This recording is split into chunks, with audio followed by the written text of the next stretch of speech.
Today I'm making a mouth-watering shrimp delicacy, Kerala style shrimp curry.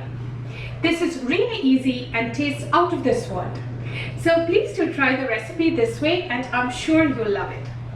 My channel all about easy to follow, easy to implement, ingredients always displayed on the right and highlighted for each cooking step.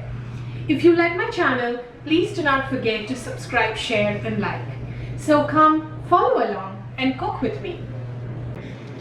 For the Kerala shrimp curry, here I have taken 450 grams of shrimp that I have cleaned and deveined.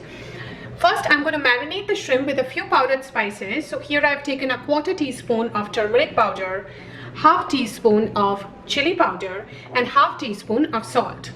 So I'm adding all of these and now I will nicely coat the shrimp with all of these ingredients and we will set this aside for 10 to 15 minutes. Now I will gently fry the marinated shrimp. For that, here I have taken 1.5 to 2 tablespoons of oil. You can also use coconut oil or any other oil of your choice. We'll wait for the oil to be heated up before adding the marinated shrimp. The oil is now hot. Now I will add the marinated shrimp and we will fry the shrimp at a medium flame for 3 to 4 minutes.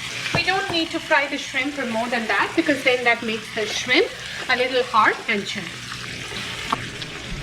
It's been 4 minutes and our shrimp is evenly fried. So now we will set the fried shrimp aside and start making our Kerala shrimp curry. To make the Kerala shrimp curry, first I'm going to fry the onions with the ginger garlic. So for that, here I have taken 2 tablespoons of oil, 1 teaspoon of mustard seeds, half a teaspoon fennel seeds, 1 large onion 200 grams that I have sliced, 1 inch of ginger finely chopped, 5 to 6 garlic cloves finely chopped. To the same pan and the leftover oil, I am adding the additional 2 tablespoons. Wait for the oil to be heated up before adding the whole spices. The oil is now hot. Now I will add the mustard seeds and also add the fennel seeds and we will fry this for 30 to 40 seconds till the seeds start spluttering. The seeds are now spluttering. Now I will add the sliced onions and we will fry the onions till they caramelize and turn light brown. The onions have now turned light brown. Now we will add the finely chopped ginger and also add the finely chopped garlic and we will fry this at a medium-low flame for 3 to 4 minutes.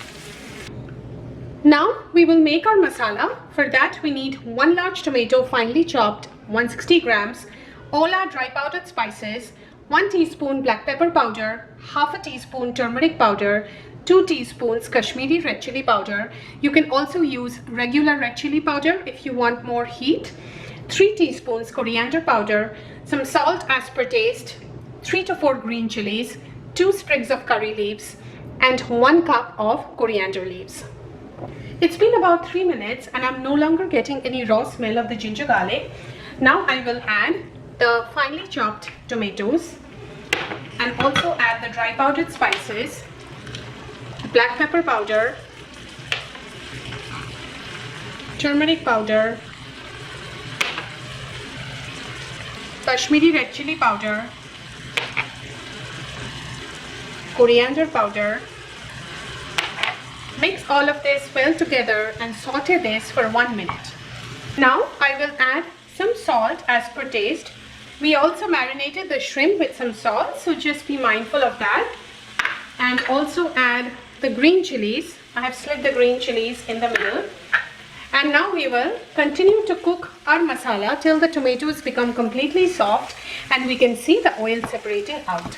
Take somewhere between 5 to 7 minutes. It's been 5 minutes and you can see the tomatoes are now completely soft and the oil is also separating out. Now we will add the curry leaves and mix the curry leaves well with the rest of the masala. And also add the fried shrimp. Now we will mix everything well together and cook this for another minute. Now I will add 1 cup of water and again mix this well. You can taste for salt and adjust as needed. And now I will cover this with the lid and at a medium flame cook this till the shrimp is completely done and we can see the water boiling. It's been another 4 minutes and the water has come to a boil and our shrimps are also completely cooked. At the end, we'll just garnish this with some coriander leaves and our Kerala style shrimp curry is ready to serve. It's a really tasty, mouth-watering recipe, great to enjoy with roti, naan, paratha or a hot bowl of rice. So please do try the recipe this way and let me know how this works out for you. Thank you so very much for watching my channel.